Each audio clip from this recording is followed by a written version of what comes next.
So today, you're already familiar with this, but I'll introduce you to, and I guess expound on the uses of schwa.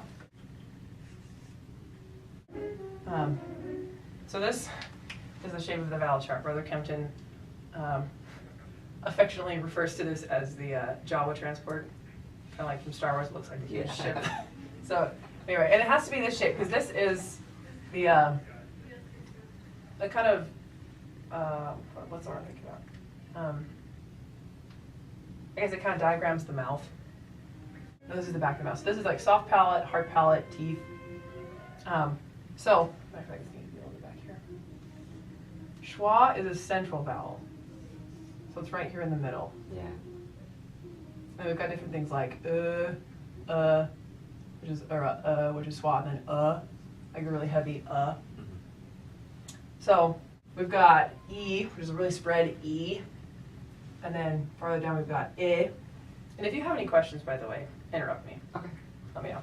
Okay. So E, A, which is a really bright A, like fair. So fe. We've also got which is the heavier E. A. And then this is like Chicago, Boston. Yeah. That's what Brother Kempton uses. So really kind of a bright sound. Okay. So these are more forward vowels. You've got E, A, and A. Then the back vowels, O, as in board. I think you're saying board with the British accent, like board.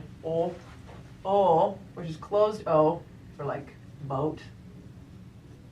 As in book, and U, as in boot. Yeah.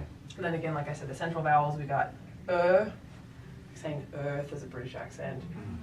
Schwa, which is what we'll be focusing on today, and then As I know you're familiar with, schwa can replace certain vowels. Yeah.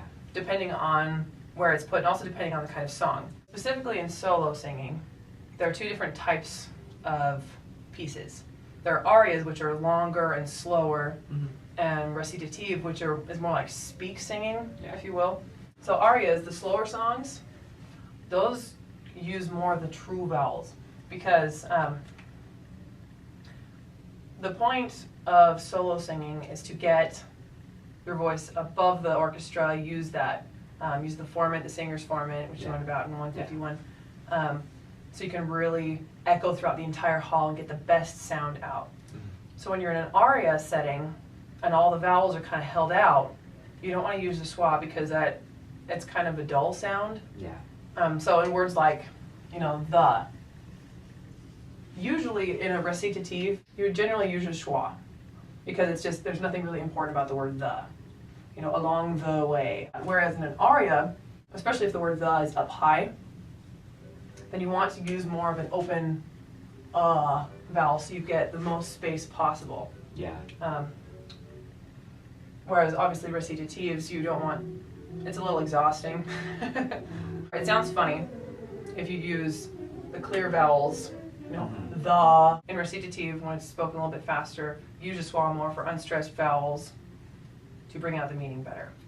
Whereas arias, again, like I was saying, use the other vowels where it might not make as much sense, it sounds prettier, so you kind of have to sacrifice intelligibility for beauty. I've got two pieces of music here. They're not perfect examples of aria and recitative, but I feel like they give some pretty good examples of schwas. These two pieces, I've got the lyrics too. First one is, it's from Handel's Messiah, Rejoice, great Leo, daughter of Zion. So I've got the lyrics up. As a matter of fact, first off, I'll have you put in where you think schwas would be for a recitative. Jerusalem, as a matter of fact, that's going to be one in here. This word's perfect in here.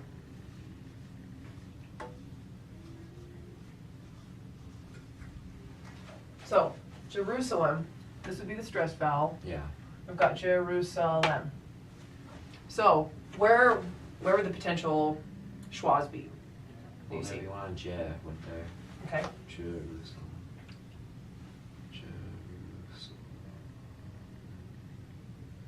Would it be Je and then? I think that's what I thought, yeah. Yeah. So we've got, obviously we can't replace this because that's a stressed vowel. Yeah.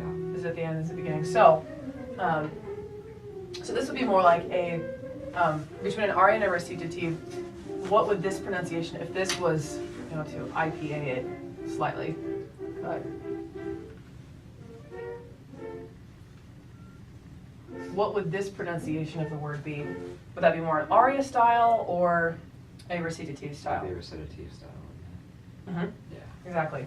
Whereas what she actually does in here, she says more of like a ja, ru, that's the really heavy Jerusalem. So the heavy E and the heavy Jerusalem. These are going to be actual professionals, like professional examples. So we'll listen to these. I'll have you kind of analyze and tell me where you heard the schwas and what vowels could have been replaced but were intentionally not replaced with a schwa. And then what I'll have you do afterwards, obviously I'll go through, see if there are any questions you have, and then I'll have you go through and analyze one verse of your song. I'll give you a few minutes to just go through and decide, depending on what you feel like what your piece is more like, whether it's an aria style or a recitative style, go through and evaluate the vowels, what would be more schwad, especially focusing on those de-emphasized vowels, but what you think would be better. So the first one we're going to listen to is, like I said, the Rejoice Greatly. I'll pull this up. As a matter of fact, I think I'll just pull up the lyrics here on my computer. As a matter of fact, before, I'm going to have you kind of guess what she's going to use. I want you to take note of where she uses schwa and where she doesn't use schwa, and why it would be there. So we've got Zion, behold, cometh, the, and the. As a matter of fact, do you see anything that I missed? Maybe the Jerusalem. Oh yeah, we just did that word, didn't we? Okay, so what did you notice with the more upbeat part of the music?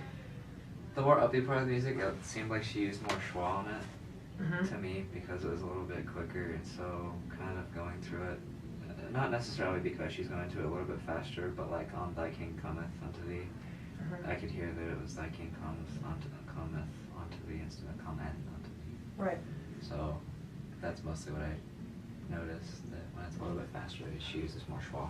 To sound more like she's speaking and less Yeah, rather than awkward. yeah. Right. Yeah. Okay, perfect. So this next one is, let's see, Sure on the Shining Night. Have you heard that one? Mm. Let me hand this to you.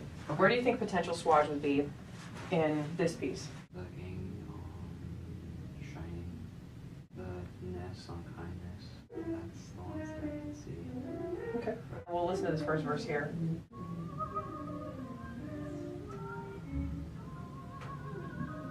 So we've kind of gone through the vowel chart. Those are, like I said, just kind of all the uses of, or all the vowels we use in the English language. Yeah. Then schwa can go through and replace those, obviously, as you're familiar with different flavors, if you will, like really just slight variations in it. Yeah. We've also gone through the different uses of schwa, specifically in two types of solo singing with recitative and aria. Recitative is such an awkward word. And now, I'll give you a few minutes to just go through and analyze. Okay. Would you feel comfortable just singing the one verse for me? Oh, sure. Okay, perfect. And which one? I marked color as a schwa, but it really shouldn't be because they're even-handed and it's not really emphasized at all. The only schwa that I could really tell was this the right here. Explain to me what you did with the and why you did it. You just de-emphasize it because I don't think it's really important to know that it's the grass whereon she stands. Mhm. It's the grass whereon she stands. Okay. And also, I forgot to bring this up earlier, but I feel like it's pretty easy to grasp. Music can also give you a hint as to whether it should be schwad or not. Yeah. If you can use the word schwad as a word. Yeah. So, the grass whereon she stands. So it also, because it's at the bottom of a phrase, right, also makes it to where it's a little less emphasized right, than it would be at the top of the phrase. Right, kind of wrapping up here. Let me have you explain this back to me. Where would you use schwas? Why would you use them? What is the purpose of schwas? Kind of that whole general... Well, you said that you mostly want to use them in more of a recitative style rather than an aria style, simply because in aria styles, since it's more emphasized, you want it to be more emphasized vowels. Right. Whereas with schwas, you want to use them on unemphasized vowels, I guess you could say, not stress vowels, so that they don't take attention away from the important vowels, I guess, mostly. Okay. Perfect. Any questions? Not really. Okay. I think I'm good.